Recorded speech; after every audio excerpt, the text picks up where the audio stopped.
You're listening to the Online Marketing Made Easy podcast, episode number 192. Welcome to the Online Marketing Made Easy podcast. Business advice so easy, you'll feel like you're cheating. And now your host, Amy Porterfield.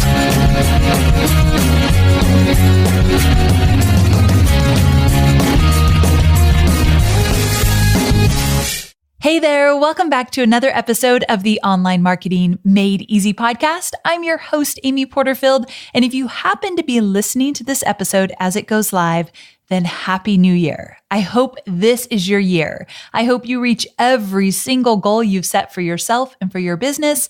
And as my dad always says, I hope every light ahead of you is green. Now, if you happen to be listening to this episode well into the year, that doesn't matter. I think you'll find insight and value and inspiration in this specific episode. So definitely keep listening. Today, I'm going to share with you my core theme of the year. And I've decided to share this with you in hopes that it will inspire you to create your own theme for your business and for your life as well. But beyond just sharing it with you, the theme I've chosen is one that I truly think will help you to embrace the journey of building a business and encourage you to enjoy the process of creating and innovating. So beyond just sharing my core theme with you, I want to break it down a bit because as I teach even more in the new year around online marketing and new strategies and new tips, I'm going to use this theme as the foundation for all of my lessons. So my theme is make it simple, but significant. Now, yes, I totally ripped off this theme from Don Draper of Mad Men. Now, I absolutely love Don's character in Mad Men. And what makes it even better is he says this theme, make it simple, but significant, when he's actually making himself a cocktail in the office with Joan. In the middle of the day, no less. You gotta love it, right? So this theme, make it simple, but significant. I promise I won't say it like a million times in this episode, but I had to say it a few times to really let it sink in for you. This theme will drive my actions this year. I'll post it somewhere near my desk so I see it every single day. It will be visible in my recording studio and in my co-working space with my team. I'll definitely share it with my team and make sure that they really are on board with the theme as well. I'll say it while I'm walking my dog Scout. I will eat, sleep, and breathe this theme as I create content and share my podcast episodes with you and make videos. It's always going to be about simple, but significant. That's what I'm going to focus on. So again, I didn't just want to just share it with you and say, hey, here's my theme. Now go off and make up your own. I actually wanted you to start thinking about this concept inside of your own business.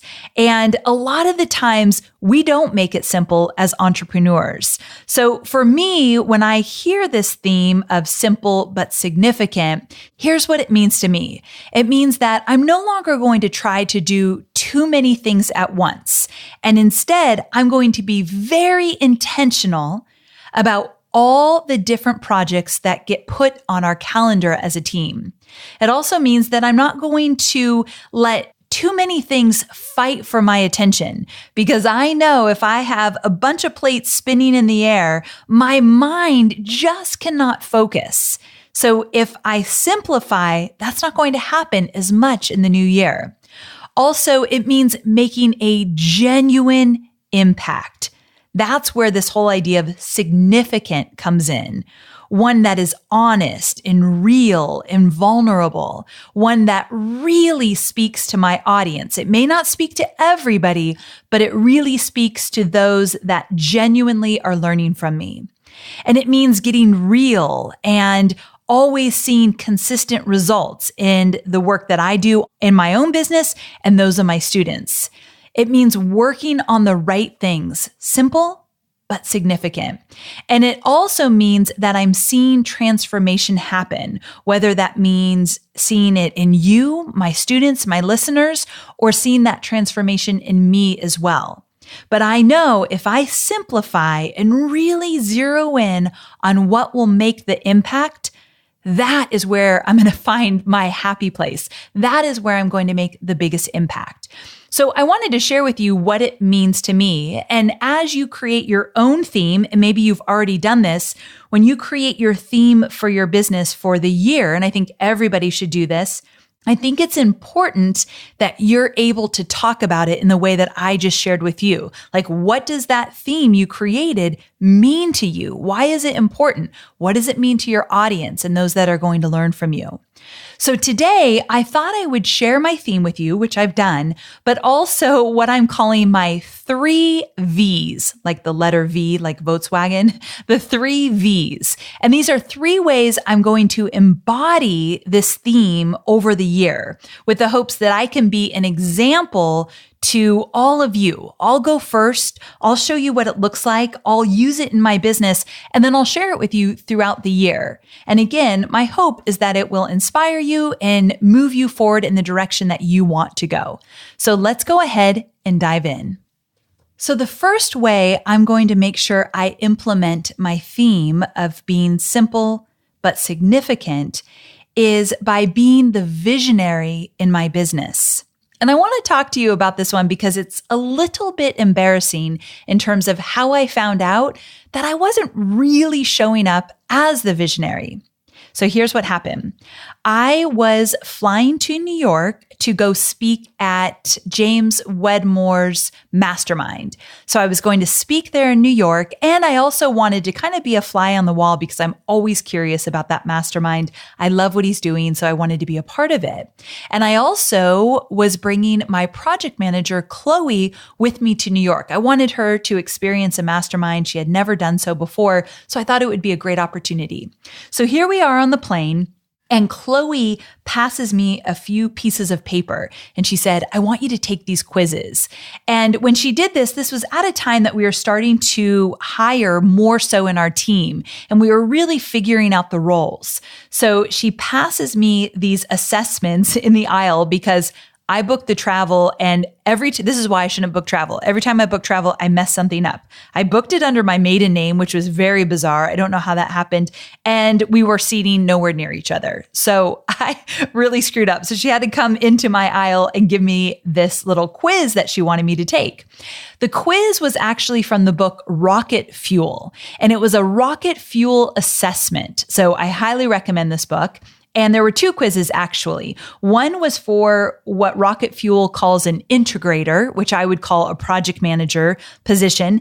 And the other one was for a visionary.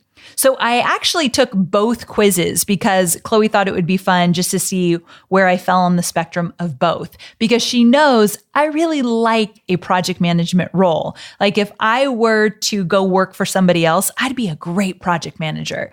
So I took both of the quizzes and it said that if you hit 80 on either one of the quizzes, that is a good thing. You're in the zone in that role.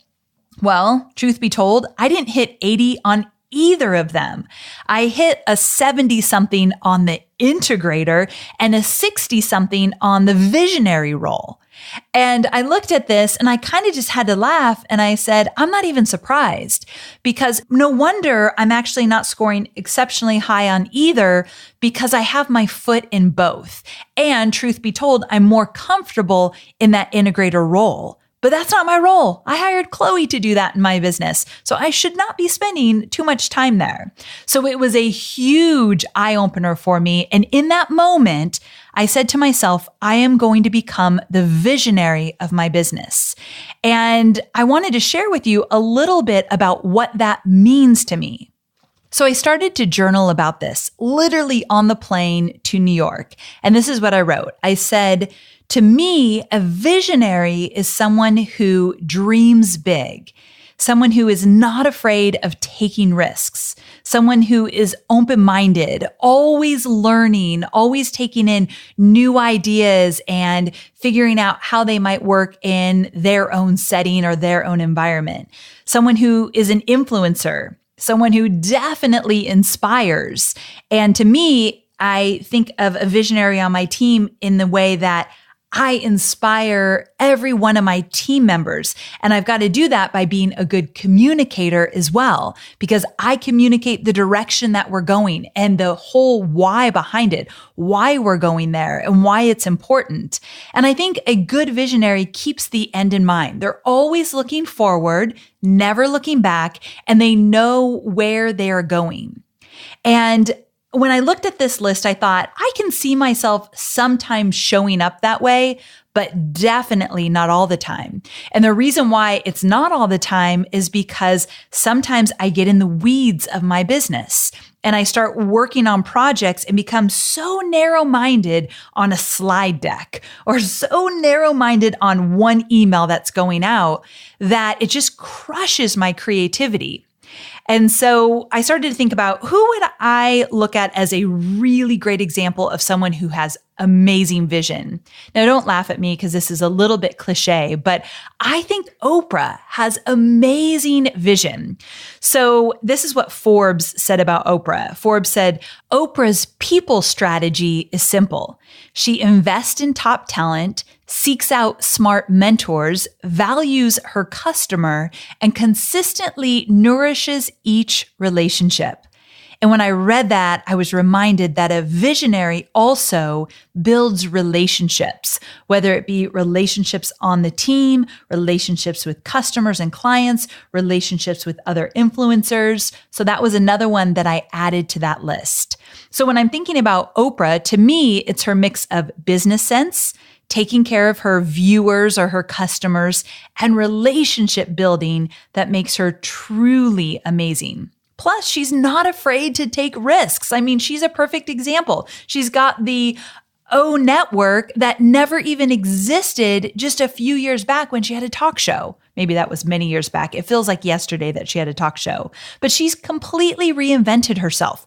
That's another one, reinvention. I think a visionary is really good at reinventing themselves, their businesses, their teams.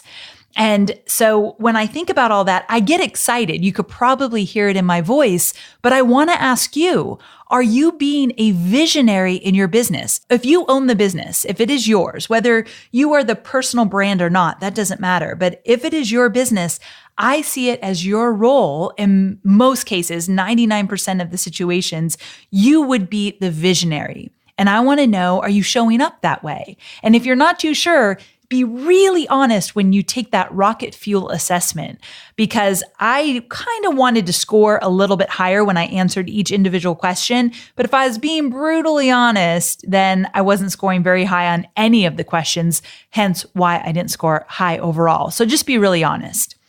So here's my exercise for each of these V's. Remember, we've got the 3 V's. First one, visionary role. I'm going to give you an exercise.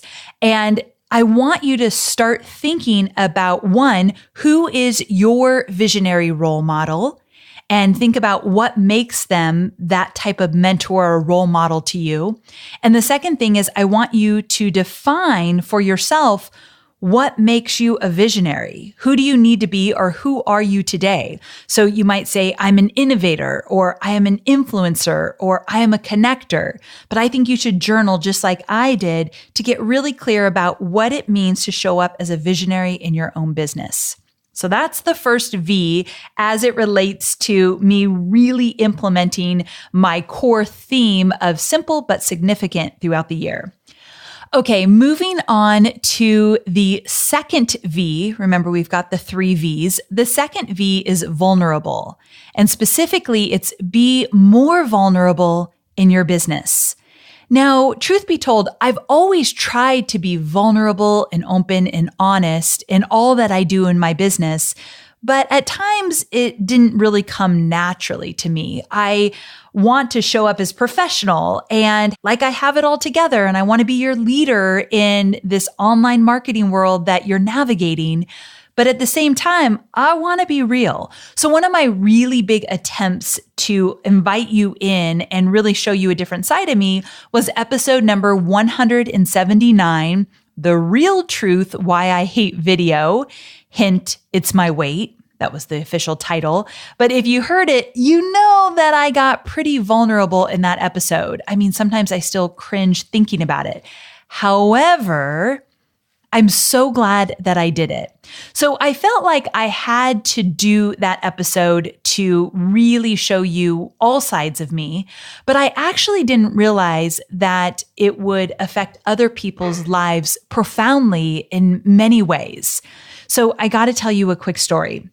I have a friend, his name is Ray Edwards, and he is a dear friend. He's one of those friends that I may not talk to all the time. I don't get to see him a lot, but the minute that we show up at, let's say, the same marketing event or whatever it might be, we're just instantly connected. Like no time has passed. And I feel like he's family. And so the reason I tell you this is because I did this weight episode, and then somebody said, Amy, have you listened to Ray Edwards' podcast? And I hadn't yet. It was like the newest episode. And so I was on my way to the hairstylist and I put it on while I was driving. And probably not a good idea because I cried the entire way to get my hair done. I showed up and she's like, "Are you okay?" But I wasn't okay because here's the deal. Ray heard my episode and he said, "You know what? I had to go right into my studio, no editor, no producer. It was just going to be me, real, raw, no script. And I was going to tell the truth about my battle or my experience with what he calls the Parkinson's." So Ray has battled with Parkinson's for a while, and he's talked about it a little, but this was a whole different experience. He actually said, this was at the very beginning, I'm going to read it to you. He said, "I just listened to an episode of Amy Porterfield's podcast, Online Marketing Made Easy. That episode shook me up." And then he says, "Haha, the first Parkinson's joke of the episode." And then he goes on to say, "After hearing Amy speak so powerfully, I felt an overwhelming sense that I needed to say a few things publicly." Now, I get chills even reading that because it just means so much to me that he did what he did. And you've got to listen to this episode. I will definitely link to it in the show notes. It's a perfect example of somebody that is just putting it all out on the table, holding nothing back. I mean, at moments during his podcast episode, he shared some things that just broke my heart about how the Parkinson's is progressing in his life. It just really hit me hard about the importance of being vulnerable and how it can actually impact other people's lives. So Ray, you gave me a gift in that episode. So I just wanted to publicly say thank you so very much for putting that out there.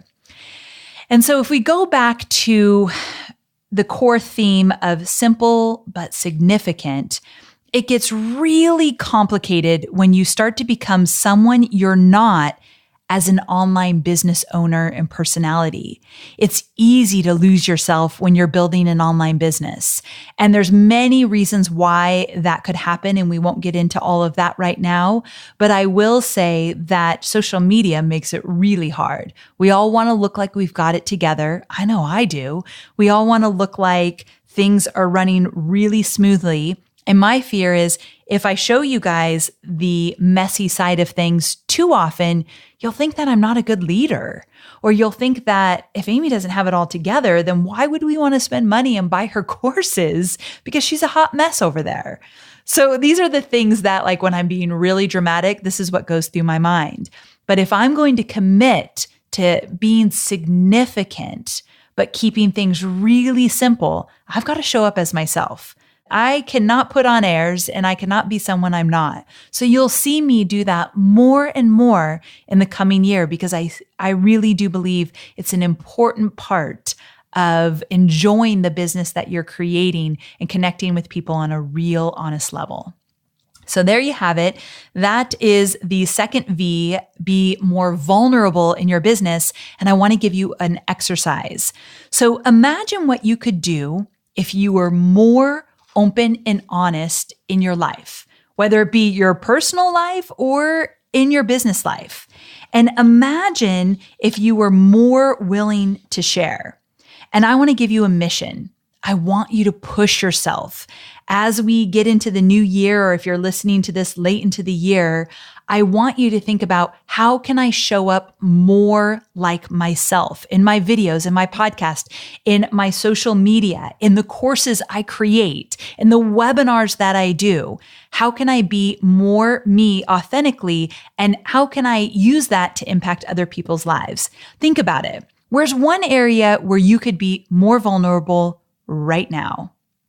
Okay, so there's your exercise. Think about it. I hope you take action with it. We're going to dive into the final V. Now, number 3 is a little bit more tactical because I can't help myself. I want this to be very actionable for you. And 3 is be vigilant in your business.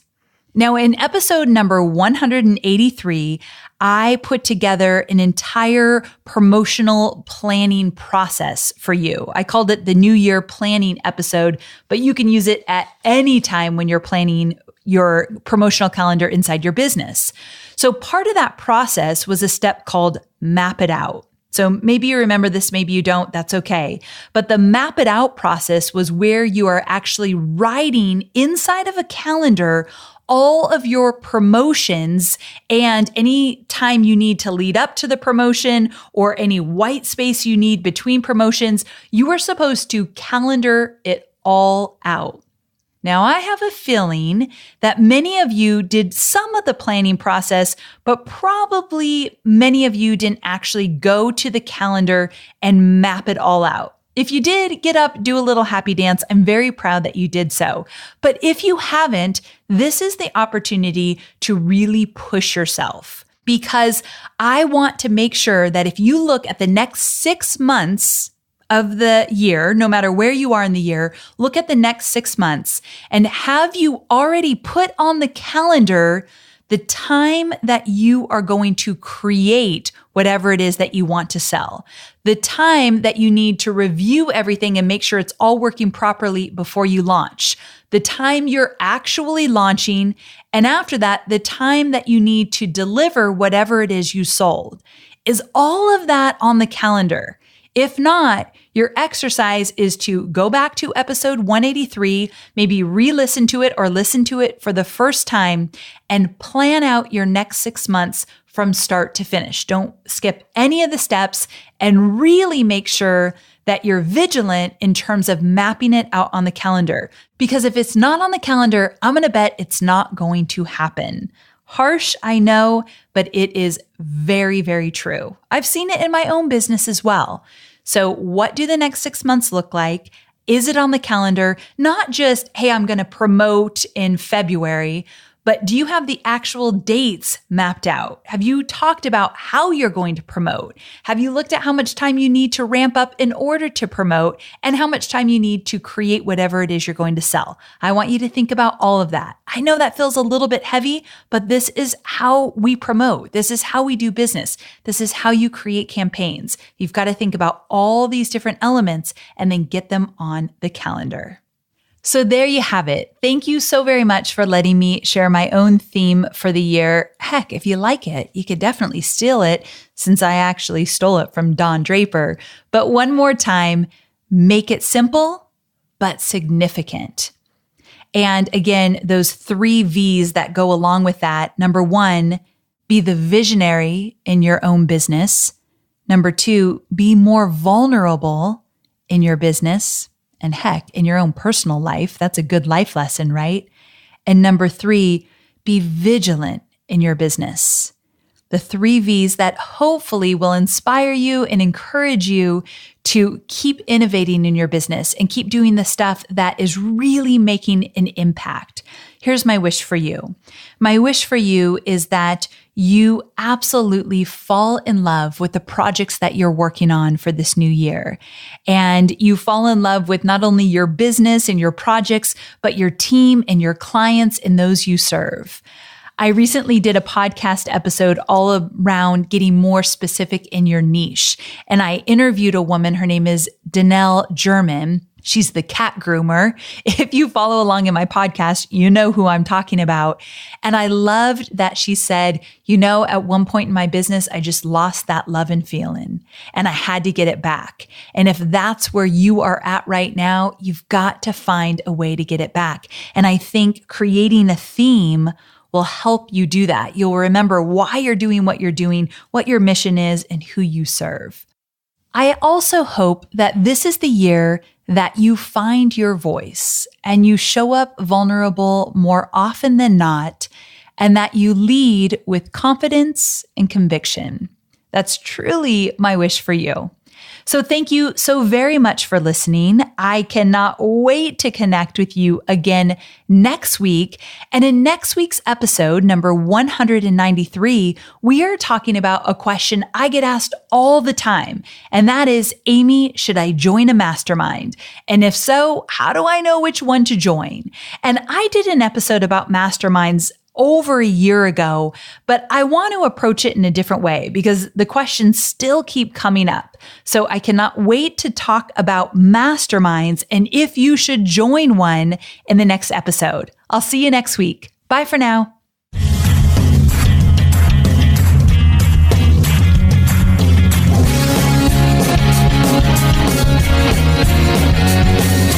Thanks for listening to the Online Marketing Made Easy podcast at www.amyporterfield.com.